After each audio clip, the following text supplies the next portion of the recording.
Returning coins and defending ICG. We're back at it here at Old Pueblo Coin. Hey everybody, it's Ben, the Coin Geek, ready to rock and roll with your comments, thoughts, ideas. First of all, we made a video where I was showing a coin that I ordered because I thought the label was interesting looking, and then the coin that I got and how different it looked from the picture. This is a follow-up here from the individual saying, hello, I'm sorry you're not pleased with the purchase. The pictures used were the pictures I received from NGC certification.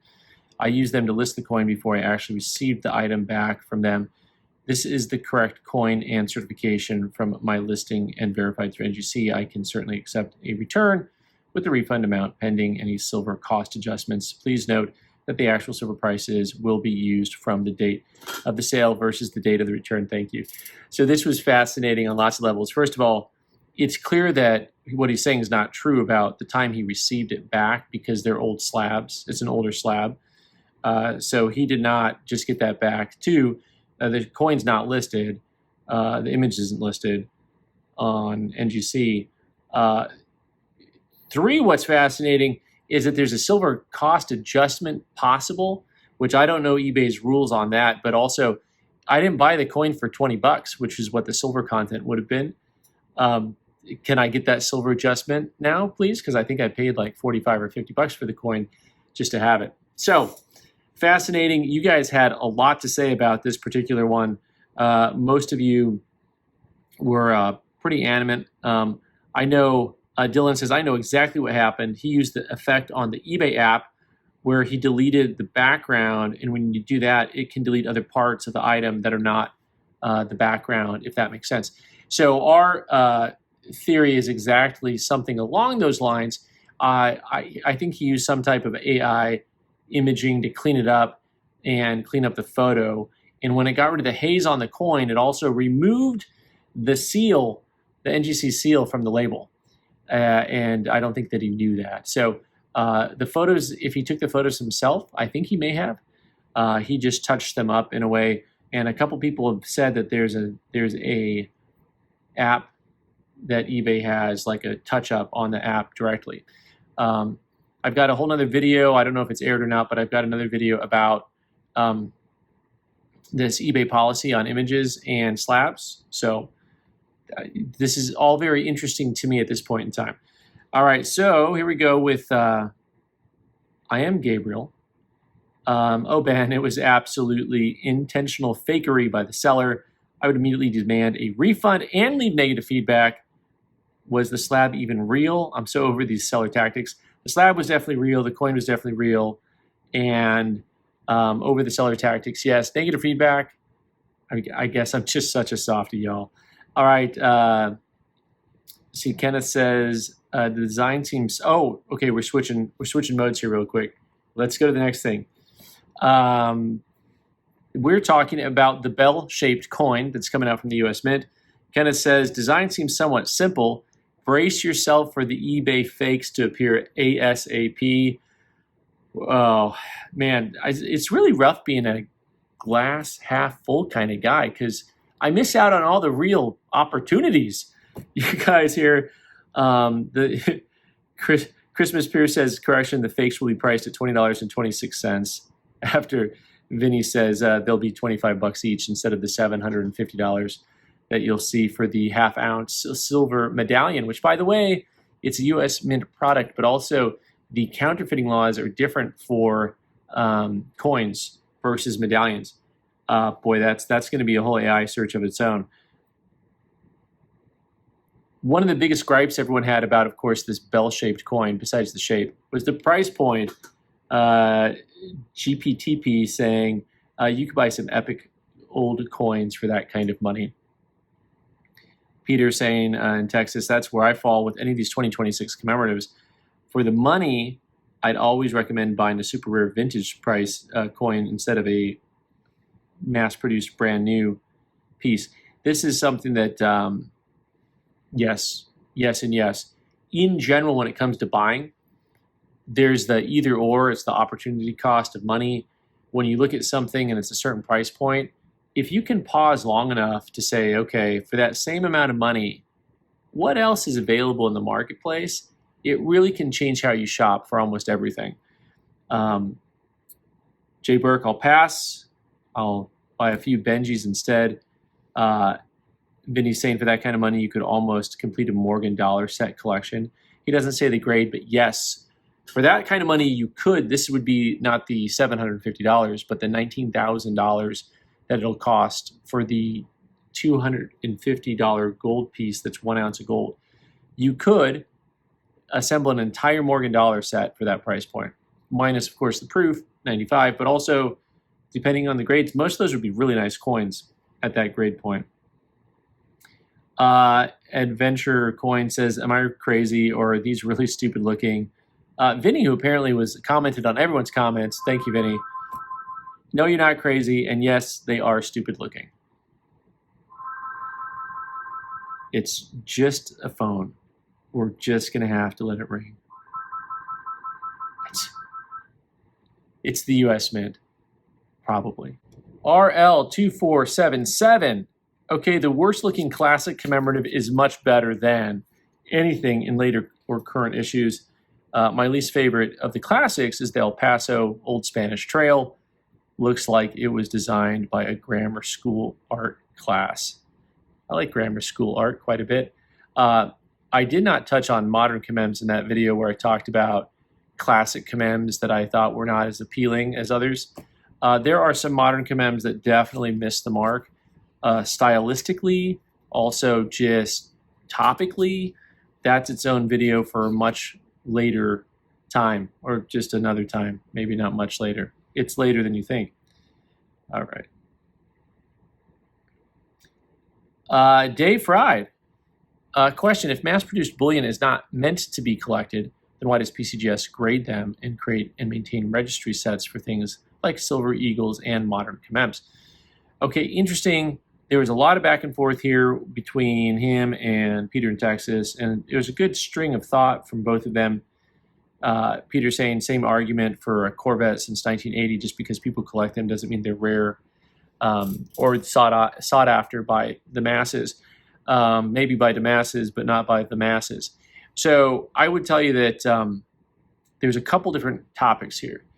Silver Eagles, he talks about mass-produced bullion, and he mentions Silver Eagles and modern commems.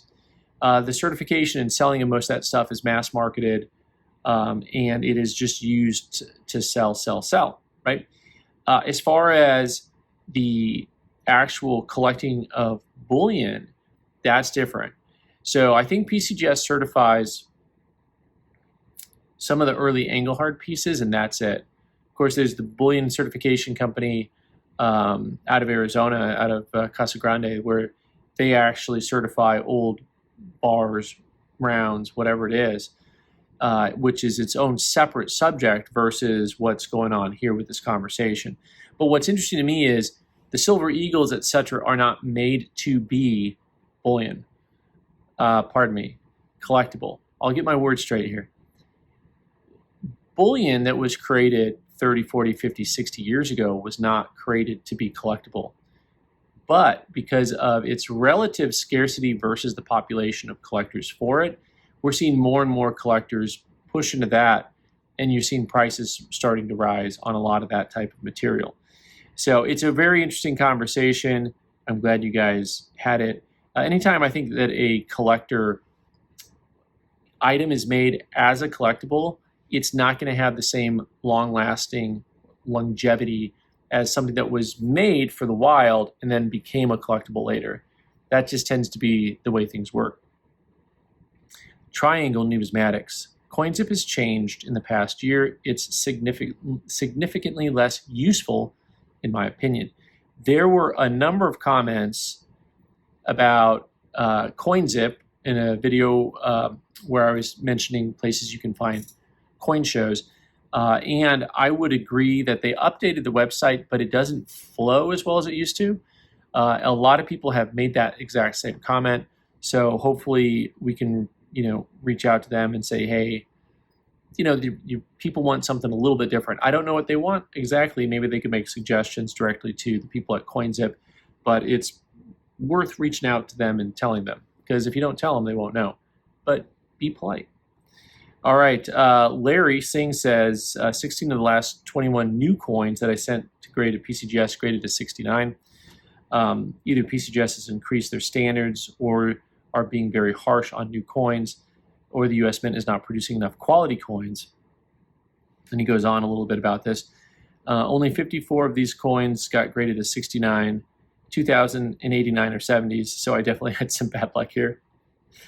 That's quite the percentage, actually, that Larry is shooting. I'm not going to lie. Yeah, I mean, as far as grading modern stuff, this ties into the previous question. Do you get modern items graded? I'm of the opinion that on modern coinage, you're already paying for it, and then you're going to pay to get it certified. In general, don't get coins certified. In general, buy coins that are already certified in the holders that you want, if that's what you're looking for. I know that early on, there's kind of a game when a new product comes out. If you can get it on the market first, an MS-70 holder, there's some upside.